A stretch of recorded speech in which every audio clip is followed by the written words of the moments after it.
Don't let the mysteries of life scare you away. Instead, ask Altucher. Here's James Altucher.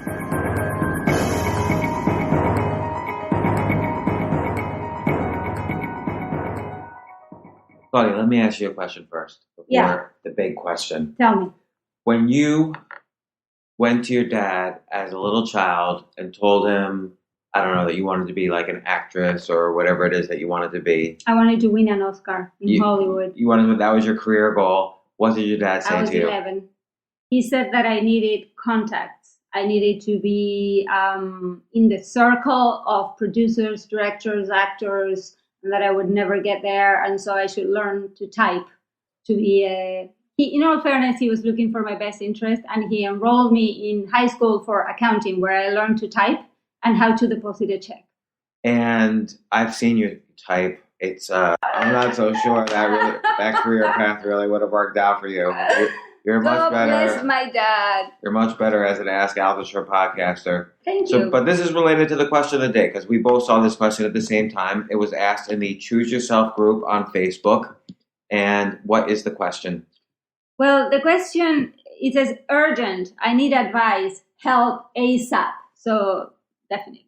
Why don't you read? It's so urgent and so panicked. Yes. Why don't you read what his question was? So I feel like the life I knew is falling apart before my eyes, and my next steps are critical. I would deeply appreciate guidance and support. Here's what's happening. I'm a 20-year-old college student starting an online business. Last week... So just to be clear, he's in college and at the same time he's starting a business. Yes. Last week, I flew to New York City behind my parents' backs without them knowing for a business event with my own money. And they found out and decided to withdraw all financial support from me. Do you know what that means? Like they would stop paying for college? He doesn't say. Okay. I called my mom to apologize, and she exploded. So even though it was on his own money, and he was going to an event where he would build contacts and learn things and so on, it sounds to me they're very focused in, and it's just like your father, like they have his best interest at heart, but what they interpret as his best interest, he should just be studying in his dorm room and get all A's and then get a good job. Right. And they're paying for a college education. It's understandable. So it's essentially, they're sort of viewing it as because they're paying this college education. They own him. Or he's like an employee where he has to do the tasks they say and not just take off. And it was a weekend, so it wasn't even like a quote unquote work day, but he should be using weekends to study as well. Right. But the point is, she apologized. And he apologized, and she exploded, telling me that starting a business was ruining his life, and destroying his relationships. What does that mean? Oh, relationships with his parents, obviously. With his parents. But maybe it's a threat on other relationships, like connections in college and so on. I'm just trying to put you never can, in these types of questions, you never want to judge too fast. You don't know the context. Like, clearly we're on his side because he's asking the question, he's asking for the urgent help. Yeah. But we want to answer fairly, we want to put ourselves in the shoes of the mother. Okay. She, the mother, said she would rather I take a semester off than work on a business while she's paying for my school tuition. So I stayed up all night thinking and decided to take a semester off to pursue my business.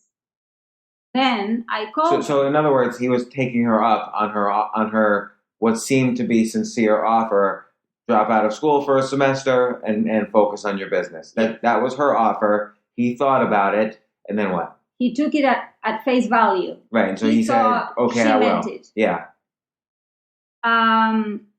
So he decided to take the semester off to pursue his business. Then, clearly falling into her trap. Then he called her today to tell her, and she exploded in the other direction, telling me that if I drop out of school I will be putting a dagger into her heart. That image is so powerful. She tried to make me promise that I will stay in school. It looks like at this point, she would let me stay in school and work on my business. But now I genuinely think the best thing might be to take off and work only on my own business. I don't want to give in to a compromise. That isn't in my best interest.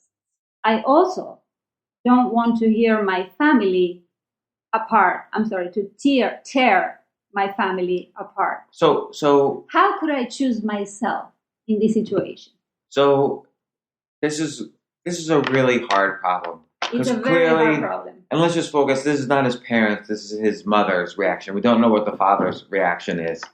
And by the way, if there are lots of comments from people in the Choose Yourself group, which is amazing, supporting him. Like, for example, Gary says, what type of business are you going to start? What are your skills? What are your passions? David says, just don't let your parents control you like that. My father was also very controlling, and I did what I wanted, and everything worked out fine. Liz Rowland said, college is so expensive that I think your parents would want you to either give it your full attention or support the idea of a break. You can always go back. Yeah, so Liz makes a great point. College is really expensive and costs a lot of money, but we don't know if he's already a senior or a junior. They've already invested so much, they don't want to feel like that money was down the toilet. Right. So again, I'm trying to look at the best case scenario for the mother here. Like, let's say he only has 2 years left. She's already put so much money. She's willing to pay for the rest of his college. She thinks he might as well get it done. But he's not so excited about it, and he's not focused on it. He's focused on his new business. He's so focused on his new business that he took his own money and traveled to New York. I don't know if he traveled from California or from Buffalo, but he traveled to New York and went to entrepreneur meetups. He is making connections. He's making networks. That sort of activity and fascination, that is so incredibly valuable, because whether his business succeeds or fails, he's going to now start growing up with his community, the real community. In the real world. Like 20 years from now, the people he met on that trip to New York will still be on his, speed email list or whatever. These are the people. And they'll remember him. Maybe if some of them, in touch. It depends how he follows up, but that's what he should be doing. Is now he should be forming his scene of entrepreneurs, because now he's got this passion for it. And definitely he does want to be an entrepreneur. It feels like at heart, and that's why I say it's so strange that the mother would use dagger in the heart in a response, which. Well, she suggests to me there have been conversations in which maybe he said, my heart is in entrepreneurship, and she replies, you put a dagger in my heart. Well, and also he clearly has put thought into this. Like, he was thinking all night, and it's a big decision to not get a college degree. But I would say a couple of things.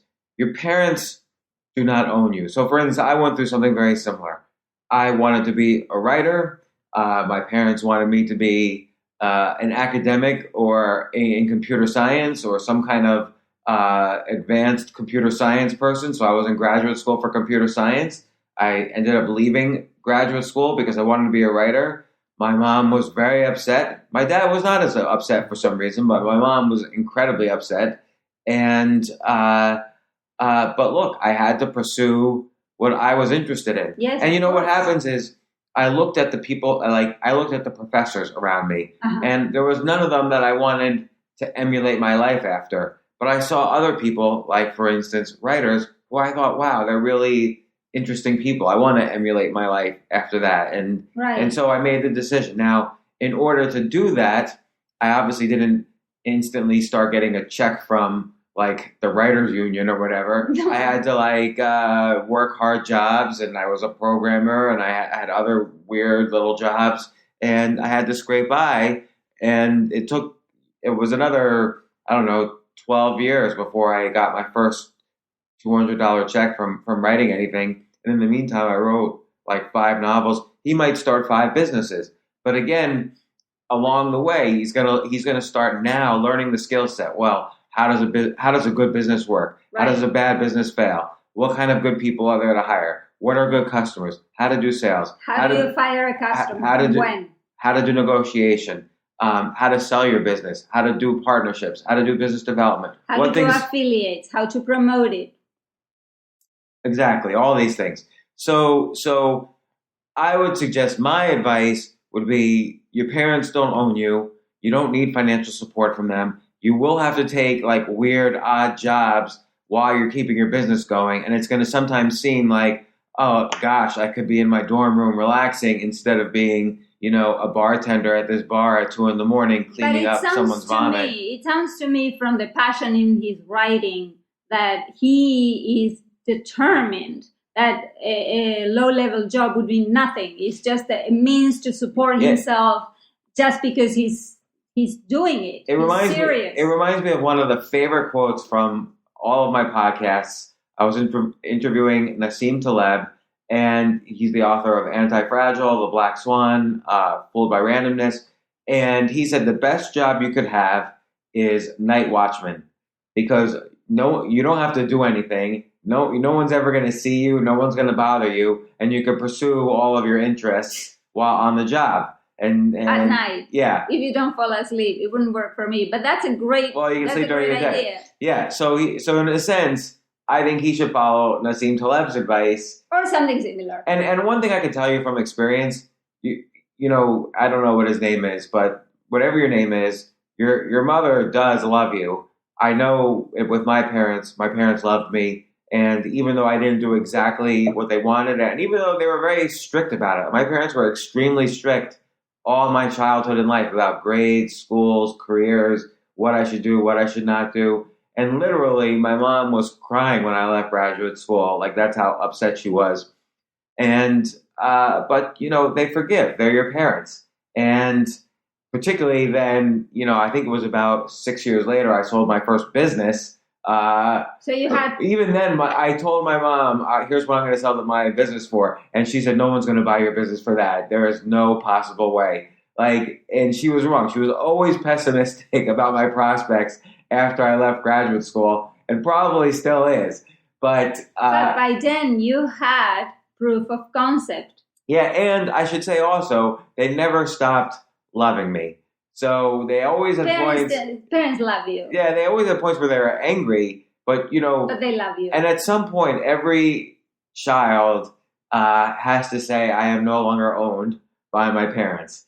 And it doesn't matter what they invested in you. It doesn't matter if your mother had you for 9 months in her stomach, and then had a painful labor, and then paid for your college education. At some point... But it's nice to be sweet to them, too. It's always nice to be sweet to them. Give them gifts. Yeah. Treat them with love. Don't break the connection, or try not to. Try to always be there with love. Don't judge them, because they have their own horror stories of childhood and background, and they have their own issues with their parents. So don't judge them, but you've got to now take ownership of your life. You've got a really good thing going, and it's not the business, because we don't know what your business is. What you have going right now is focus. You thought all night about what you wanted to do. You started something that is starting to be successful. You've been meeting and making connections on your own. This is the first time in your life you're doing something on your own. So keep pursuing that with that kind of passion.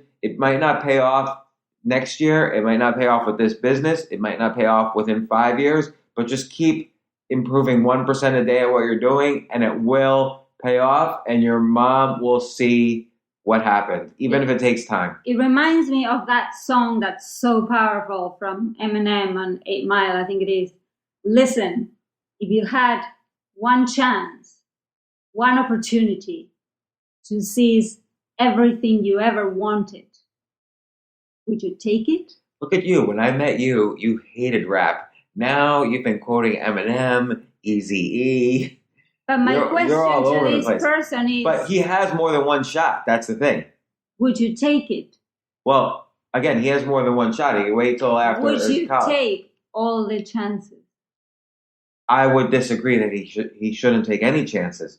See, I can't even rap. You don't like me when I rap. Just be honest. You don't like me rapping. This is not about. He's actually being risk averse. He's saving his parents money, right? And he's using his own money, and he's thinking really hard about it. And rather than jumping like head first, he's building a network. He's doing all the right things that someone should do. He's being very careful in his thinking. Yes, but still, and he'll have many chances.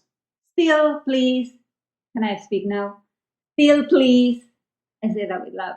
Go watch 8 Mile with Eminem, because that is an MBA in a movie. No joke. Or I would even say this. Watch Straight Outta Compton, which is an MBA in a movie. Yes. Those two movies together are an MBA in a movie. If you watch those two movies 5 times and understood them, you should be able to get an MBA. Anywhere. Well, and by the way, all those guys are super rich, and none of them even finished high school. So so good for them. All right. Well, I hope this helped you in your urgent situation. By the way, one more thing. The fact that it's urgent means that this is probably not going to solve your problem. It just gives you more things to think about. So good luck, and let us know what happens. Now that's what we call done. Visit StansberryRadioChooseYourself.com to download our free report called the Choose Yourself Stories and check back daily for more Ask Altucher.